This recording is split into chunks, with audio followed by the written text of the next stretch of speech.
Assalamualaikum warahmatullahi wabarakatuh. Bismillah, alhamdulillah, wassalatu wassalamu ala rasulillah wa ala alihi wa ashabihi wa mawala. La hawla wa la quwata illa billah ma ba'du. Saudara-saudara sekalian, mahasiswa-mahasiswi, santri Ma'had Jami'ah Yayan Tulungagung yang kami hormati, kita lanjutkan kajian kita Fathul Mu'in, ya, masih membahas terkait dengan toharoh, khususnya wudhu, ya. Bismillahirrahmanirrahim.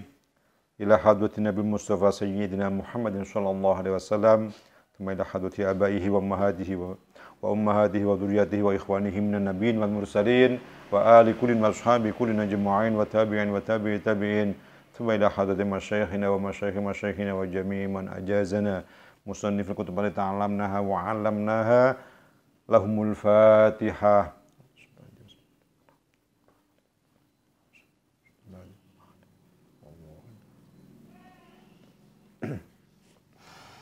Bismillahirrahmanirrahim.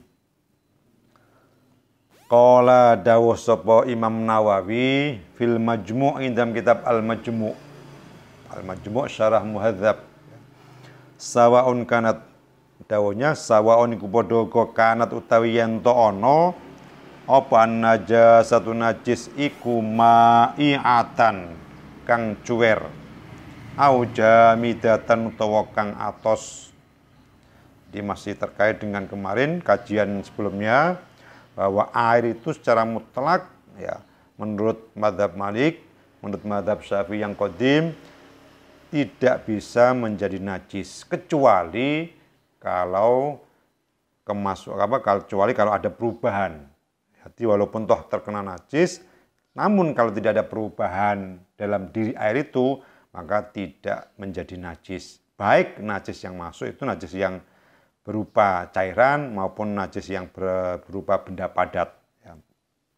Wal ma'u banyu alqalilu kang kidi iku idza tanajjasa ing dalam nalikane dadi najis apa alqalil yadhuru mongko bisa suci apa qalil bi bulughihi sebab tumekane ma alqalil kullataini ing rong kula.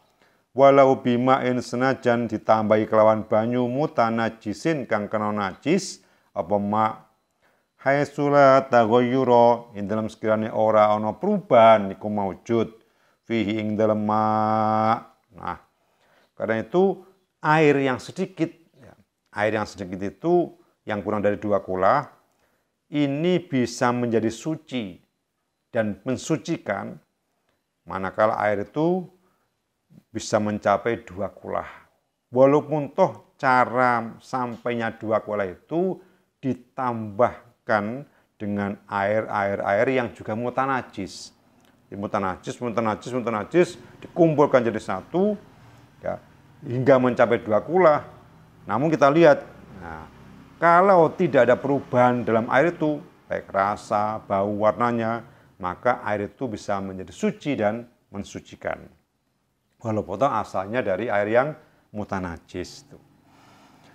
Wal kasir utawi banyu kang akeh ku yadhuru bisa suci apa al kasir bisa walita goyurihi kelawan ilangi perubahane al kasir binafsihi kelawan awak dhewe kasir au bimain to kelawan banyu zida kang den tambahkeun apa ma alaihi ngatasé al kasir au nukisoto den sudo apa anhu al-kasir wa kana lan ono bal baki banyu kang sih tersisa iku kasiron akeh.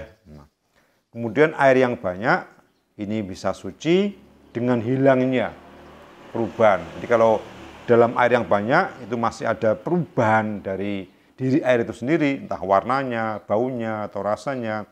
Nah, ini bisa menjadi suci manakala perubahannya itu hilang.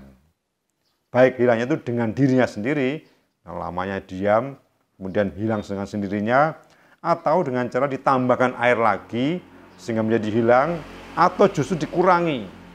Nah, dikurangi tapi dengan catatan sisa setelah dikurangi itu airnya masih tergolong air yang kasir yang banyak. Itu bisa suci dan juga mensucikan. Wasaniha utai kaping pinune surut ya, surutul wudu.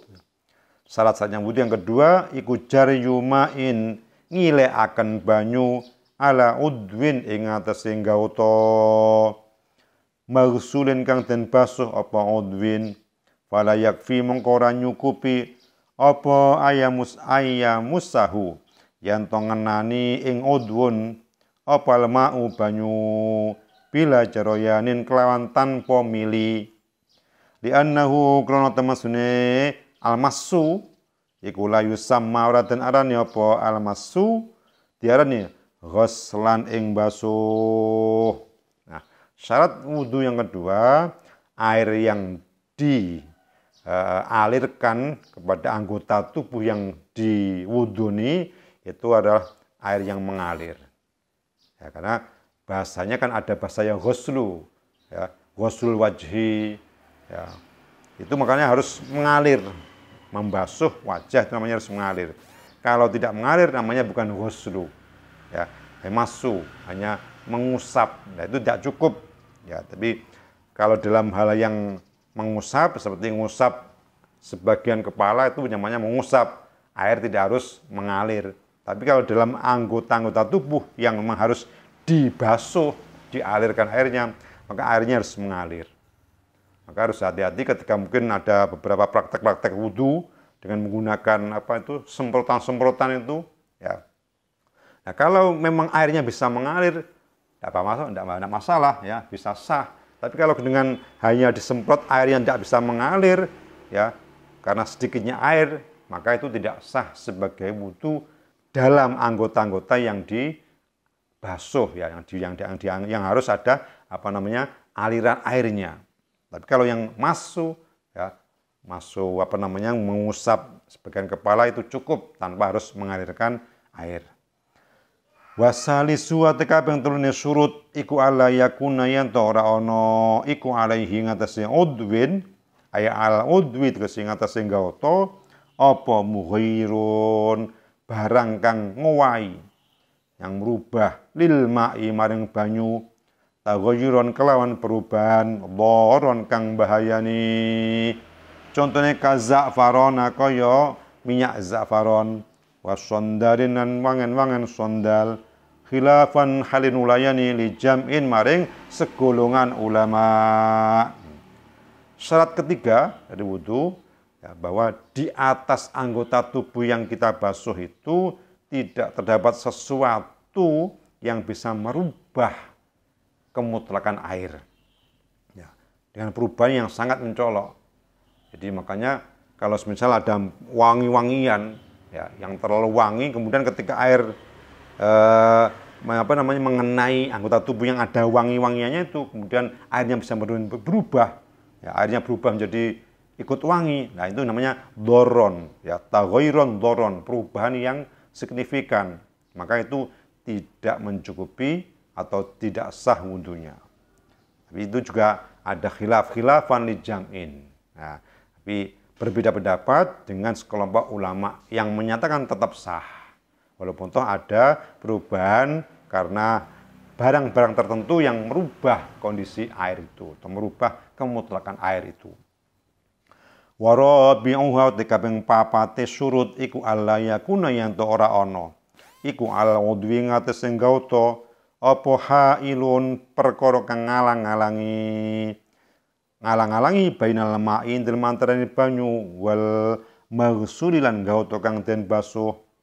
Contohnya kanuratin kaya kapur, wasyam'ain lan kaya lilin, waduhnin lan lenga, jamitin kang atos apa duhnin, waini khibrin lan kahanane mangsi, bendanya mangsi.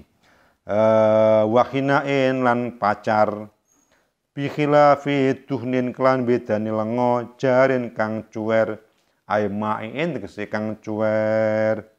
Wa illam yasbut senajan tora tetep apal ma'u banyu alaihi ing atase udwin wa athari hibrin lan labete mangsi, wahinain lan pacar ya. Wahinan pacar. Kemudian syarat keempat, di atas anggota tubuh yang kita basuh itu tidak ada hal-hal yang menghalangi sampainya air kepada anggota itu. Tidak tertutup, tidak terhalang oleh sesuatu. Ya, jadi kalau seandainya di lengan kita yang harus kita basuh ada semacam cat atau kemudian lilin atau kemudian tapi bendanya tinta itu masih ada ya. Kalau seandainya kita korek-korek, kita kerok itu muncul bendanya, itu namanya berarti airnya masih ada, bendanya masih ada, jirimnya masih ada. Nah, itu bisa menghalangi sampainya air kepada kulit atau setipu. Nah, setipu yang kemudian ketika air tidak bisa masuk, maka ini juga belum cukup, wudunya masih belum cukup. Ya. Berbeda dengan semacam tinggal bekasnya saja. Jadi ketika tinta, tangan kita terkena tinta, kemudian sudah kita kerok, tapi masih ada bekas hitam-hitamnya, itu tidak masalah. Nah, itu tidak menghalangi masuknya air ke dalam kulit. Ya, jadi tidak tetap bisa mengenai kulitnya, karena tinggal asarnya saja, tinggal bekasnya saja. Ya. Tapi kalau masih ada bendanya, maka itu tidak mencukupi wudunya. Wa kadza khaliqa yamuno yustaratu dan syaratakan alama ing atase kaul jazam kang mantep bi kelawan ma sapa kasiruna ulama akeh apa alla yakuna yen ora ana apa ya alla yakuna yen ora tinmu apa wasah kun kotoran reget tahta dzufrin ing dalam ngisor-ngisore kuku yang kang nyegah apa wasah usulal mai ing tumekane banyu tumeka lima maring gauta tahtahu kang ana ngisor-ngisore dzufrin khilafan khalinulayani dijam'in maring segulungan ulama minhum iku saking jam'in al-Ghazali utawi Imam Ghazali wa Zarkashi lan Imam Zarkashi wa ghairuha lan liyane al-Ghazali lan Zarkashi.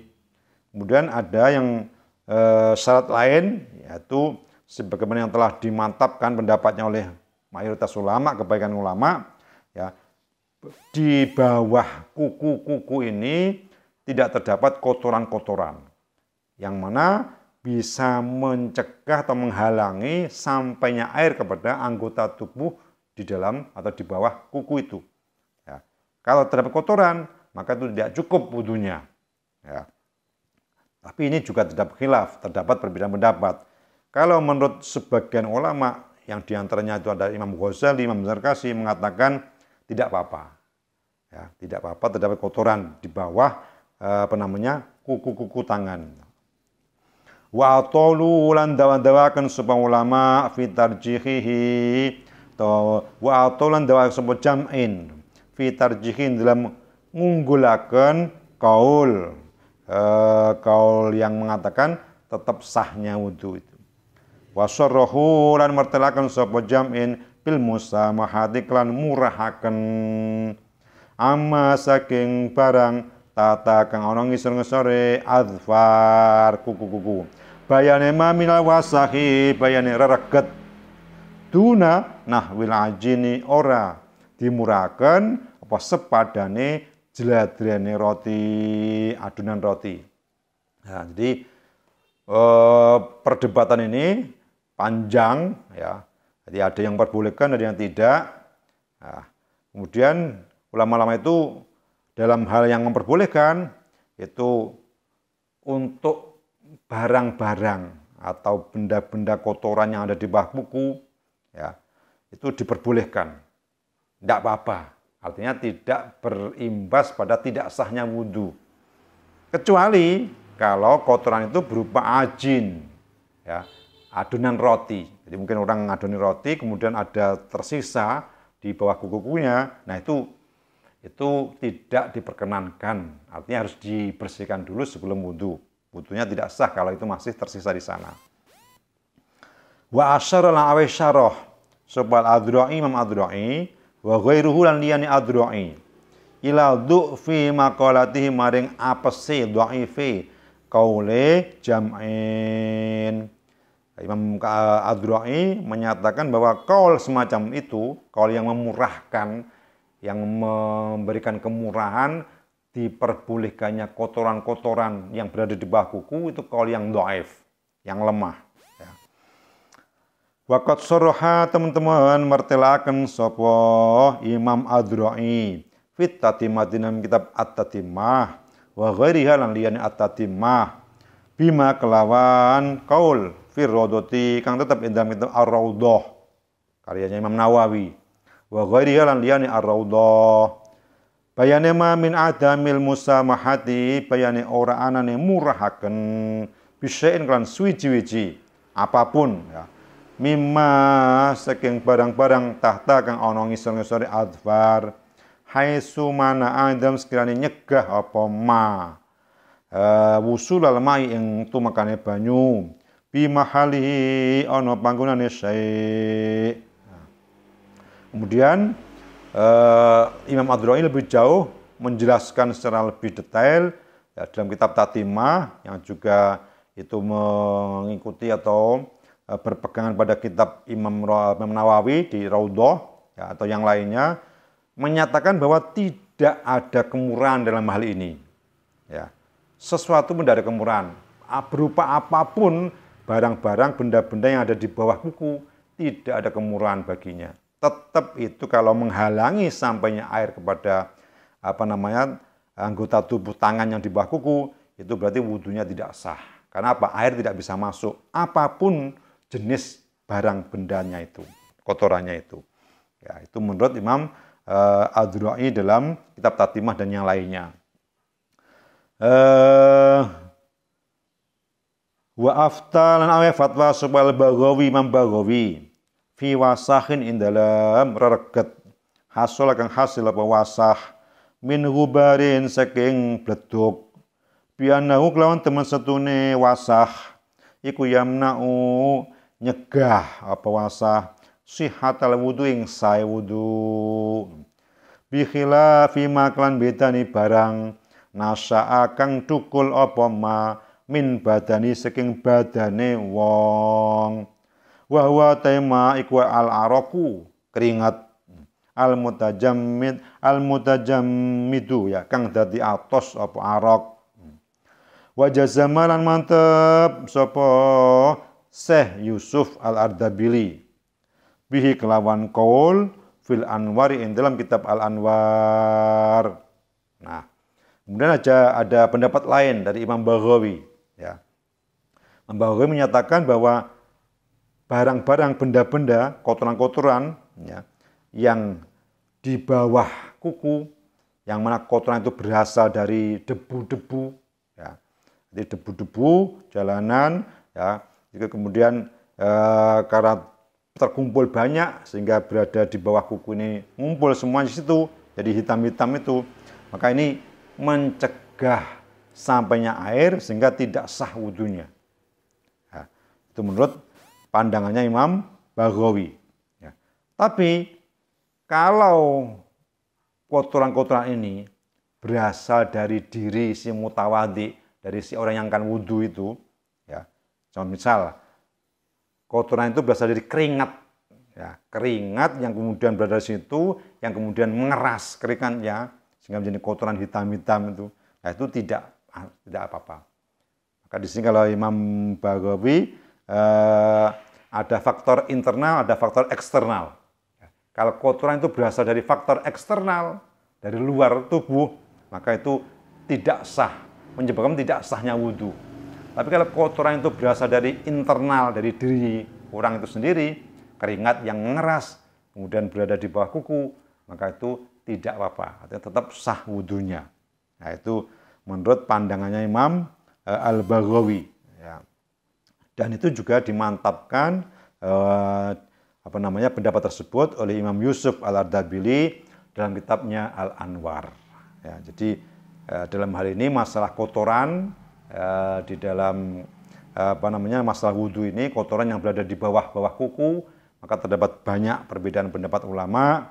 Maka terakhir barangkali yang mungkin bisa menjadi solusi agar kita juga tetap berhati-hati, Imam Baghawi mengatakan kalau ditafsir, kalau kotoran itu berasal dari diri sendiri, keringat dan sebagainya yang mengeras, maka tidak bermasalah. Ya, tidak wajib dibersihkan dulu, wudhunya tetap sah. Tapi kalau kotoran itu berasal dari luar, maka itu menjadi tidak sahnya wudhu kalau masih terdapat kotoran di bawah kuku. Tapi ini juga sulit. Bagaimana kita mengetahuinya? Ya, maka sebenarnya yang paling hati-hati ini adalah dihilangkan terlebih dahulu. Sebelum wudhu, ya dihilangkan terlebih dahulu kotoran-kotoran yang ada di bawah kuku, sehingga benar-benar kita yakin bahwa di anggota tubuh yang harus kita basuh ini tidak terdapat sesuatu pun yang menghalangi sampainya air ke dalam kulit ini. Nah, itu insya Allah akan menjadi lebih yakin kita dan kita lebih mantap wudhu kita adalah sah. Wa khamisuha wallahu a'lam bissawab. Demikian pertemuan kali ini. Terima kasih atas perhatiannya. Kita akhiri. Wallahul muwaffiq ila aqwamit thoriq. Wassalamualaikum warahmatullahi wabarakatuh.